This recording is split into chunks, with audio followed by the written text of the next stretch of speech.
Two women. One spent 24 years as a nurse in intensive care and operating theatres. The other, an accredited mental health social worker supporting people through trauma. Like us, many of you have lived inside the systems and have your own lived and living experiences. We're not telling you our names just yet, but we will tell you why we're here. There's a wound for frontliners that workplaces won't name, and it's not just burnout, it's moral injury. What happens when the system forces you to choose between your conscience and your calling? We've lived it. Our differences are what creates unity, and the conversations that heal happen between peers. That is what Between Peers is all about. A lot of people ask me actually what social workers do or are. It's kind of like what does it actually mean? And I think even the definition can be a little bit vague sometimes. But I thought we might discuss it today, and you can ask me some questions about it. I will read a formal definition of social work, but I think social work for each individual social worker is almost as unique as their fingerprint. It's something that aligns with their soul and with their lived experience and with the frameworks and things that they really identify with. So while I will give the formal definition and what social work means to me, if you know social workers, ask them and you'll probably get a different answer. The AASW, which is our peak body in Australia, which is the Australian Association of Social Workers, uses the global definition of social work and then situates it in the Australian context. So the formal definition they use. In the AASW practice standards, they state that the social work profession in Australia adheres to the global definition of social work endorsed by IFWS and IASSW. That definition describes social work as a practice-based profession and an academic discipline that promotes social change and development, social cohesion, and the empowerment and liberation of people. It emphasises that principles of social justice, human rights, collective responsibility, and respect for diversities are central, and that social work engages people and structures to address life changes and enhance well-being, drawing on social work theories, social sciences, humanities, and Indigenous knowledge. On their public About Social Work page, the AASW also describes social work as a university qualified profession dedicated to assisting people to improve their lives with a focus on personal and social well-being, and as a profession that advocates for fairness, social justice, and human rights. I just want to make a point aside from that social work is not a protected profession like psychology is.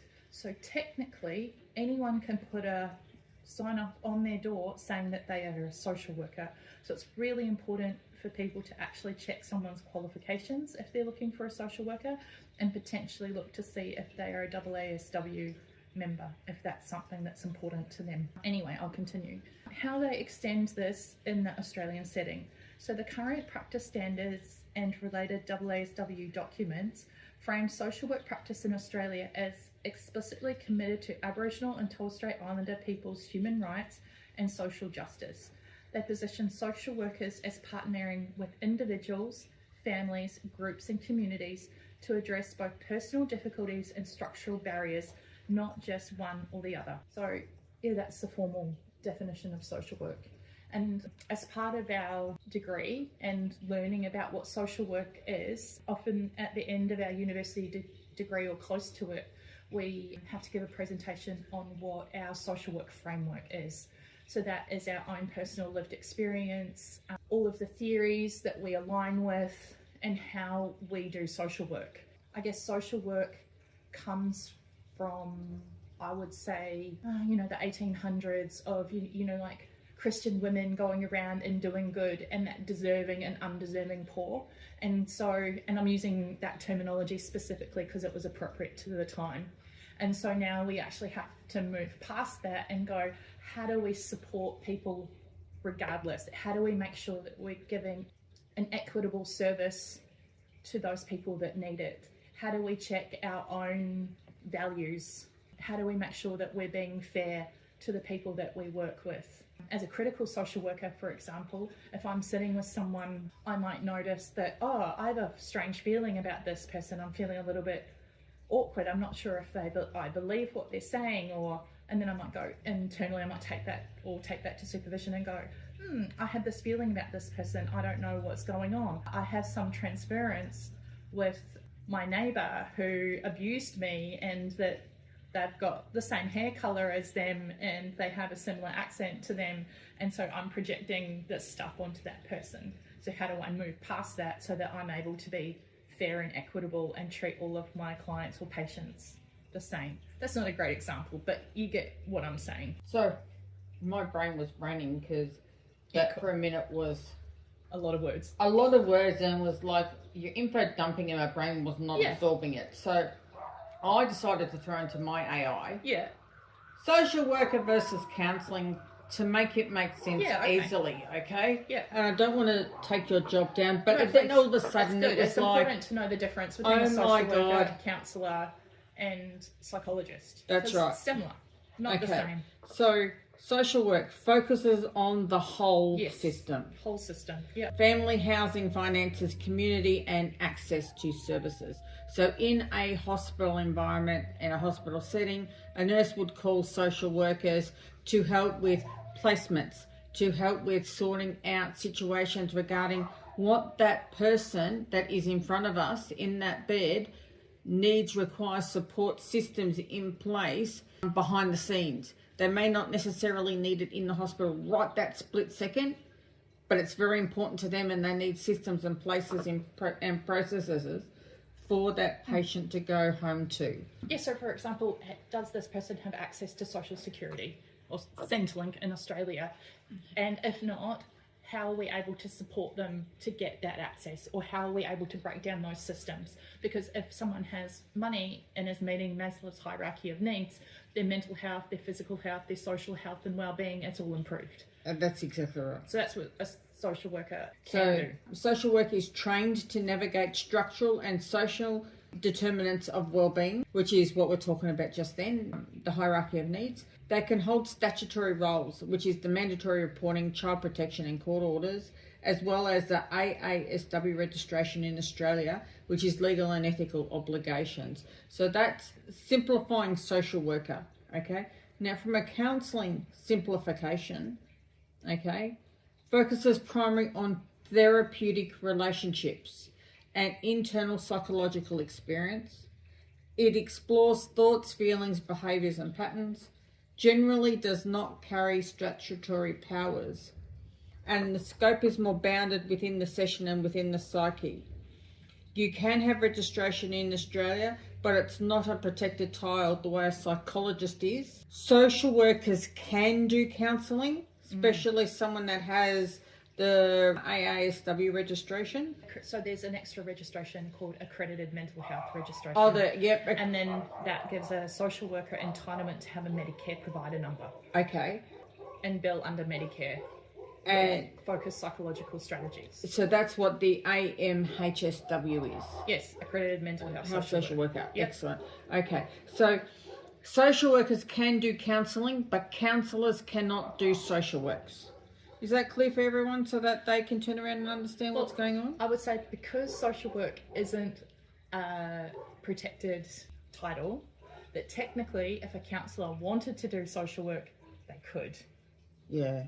But it is similar, but with a different framework or lens. We look at things a different way. So, for example, I would say, and please people correct me if I'm wrong, but a counsellor or a psychologist will look at someone's mental health in potentially an isolated way, whereas a social worker could look at someone's mental health as a construct, is that the right word, or caused by societal influences. So we won't just look at them as an individual, we'll look at them within the systems that they are within and go, okay, so how has their home life impacted their mental health? How has access to finances impacted their mental health?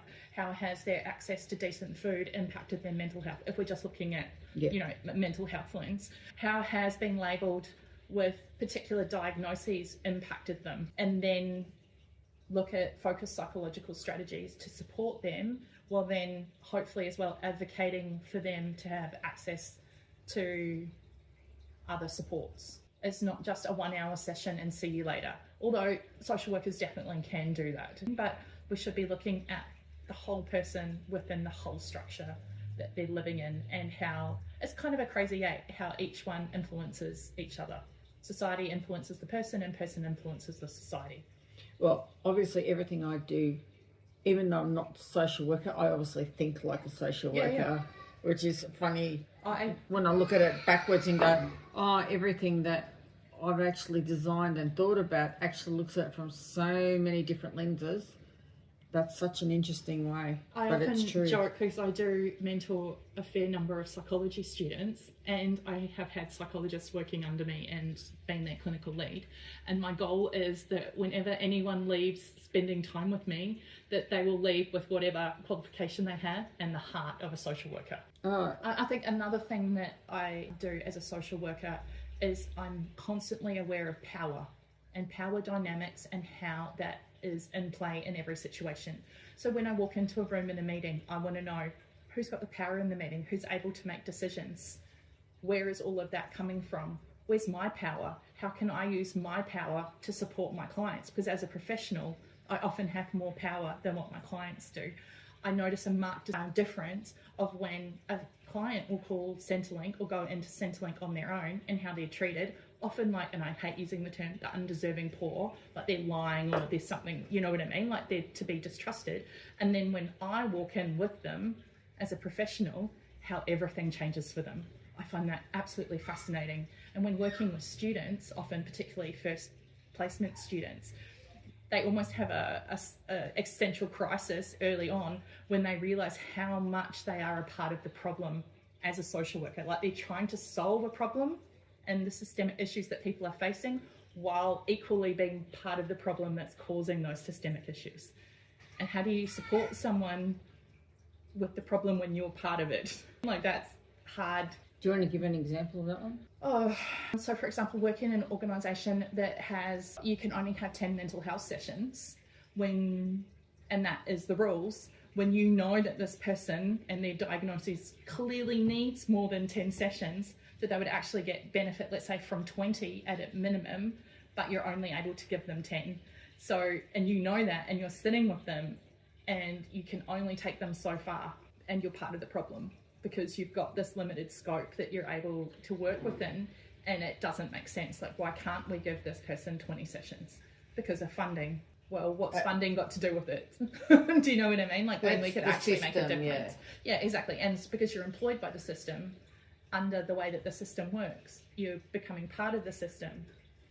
You know, wouldn't it be nice if we could actually just do what someone needs? Oh, heaven forbid if that actually and happened. Get paid for it and not be constrained by, like, it's ridiculous.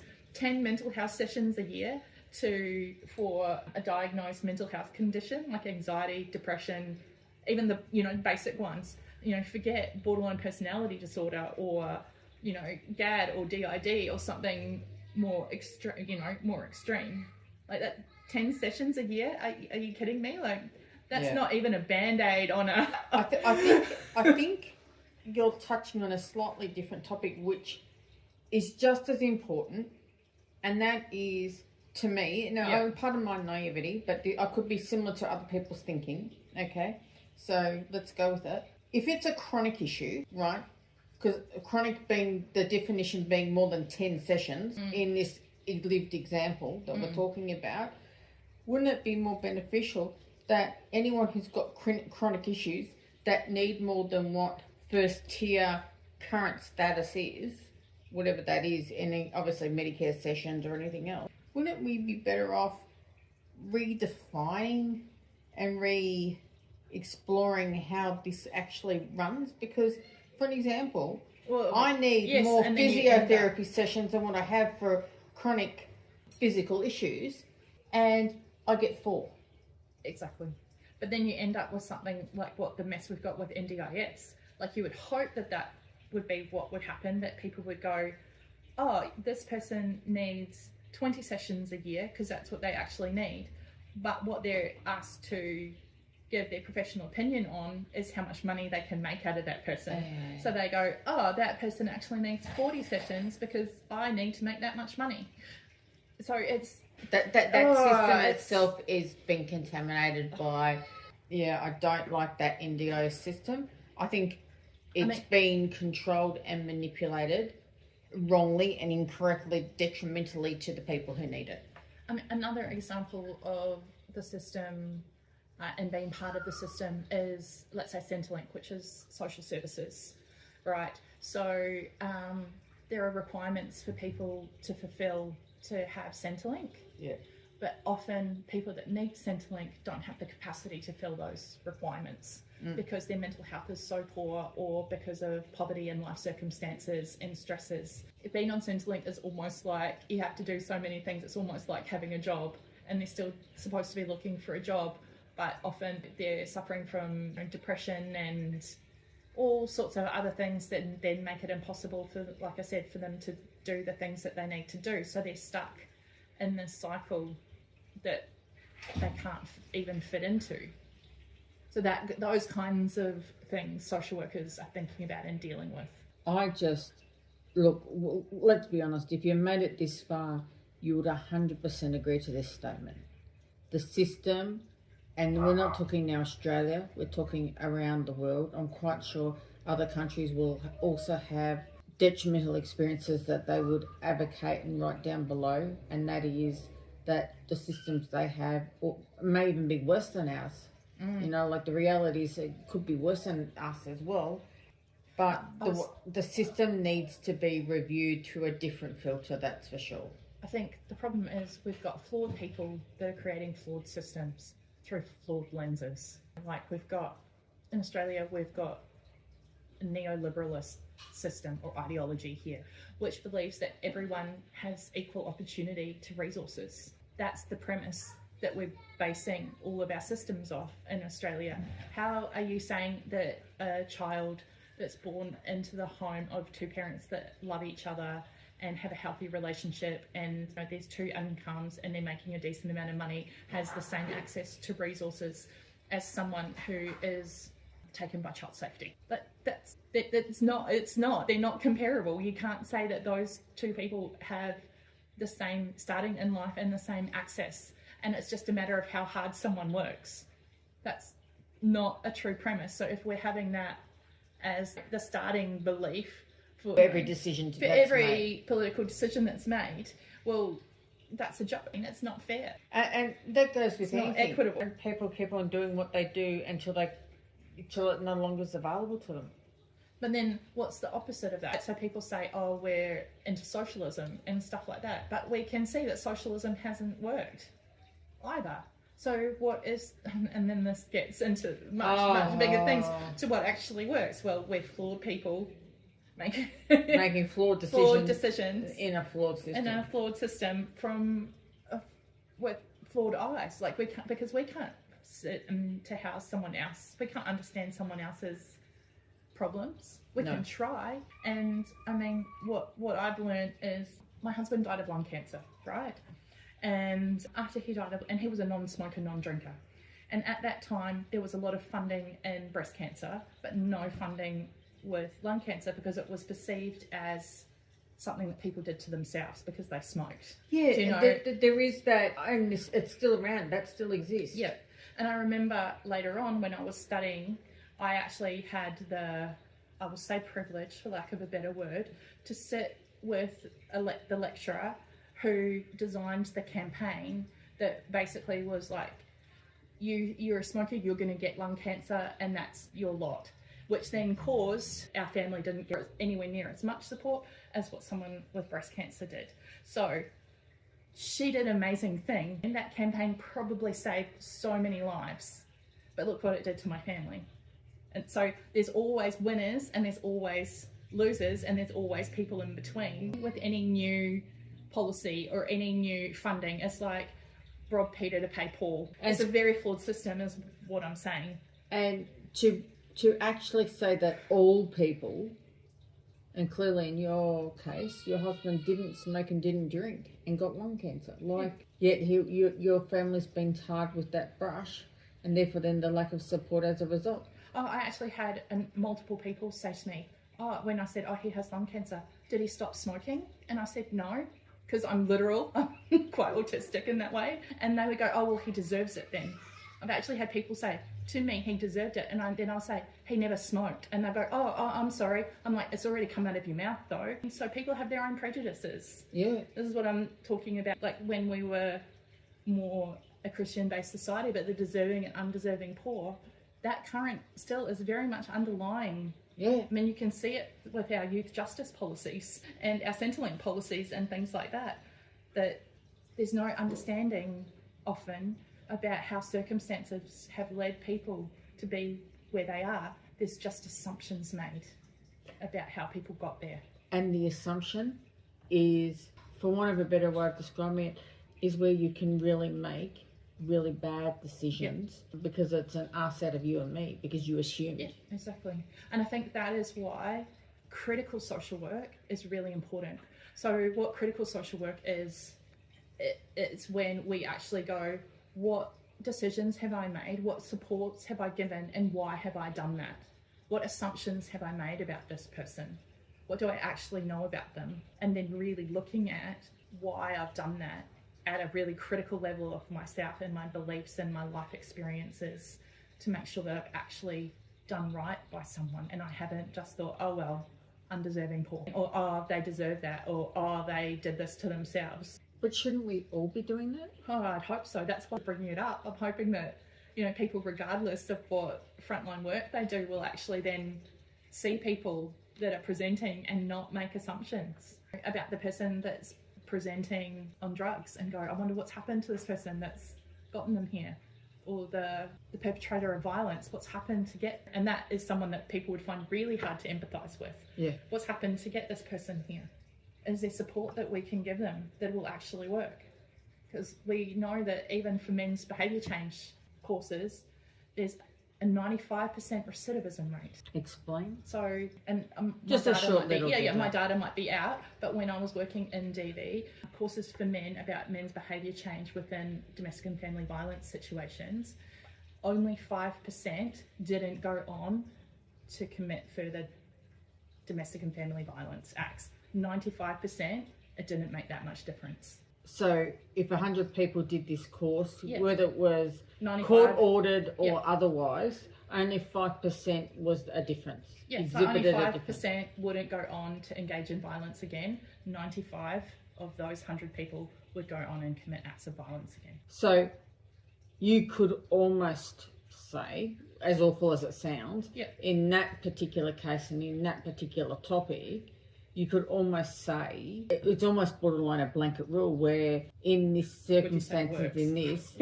statistically, this is the trend. Yeah, well, that's it. That's what the evidence has shown, that 95% do go on. But, like, it's a question. Why do we do what we do? I think a better question is, why do we continue to do what we do once we know? Exactly. Well, and we need to critically self-reflect on what we do, and we need to test and measure everything that we do to make sure we're getting the best outcomes we can for people.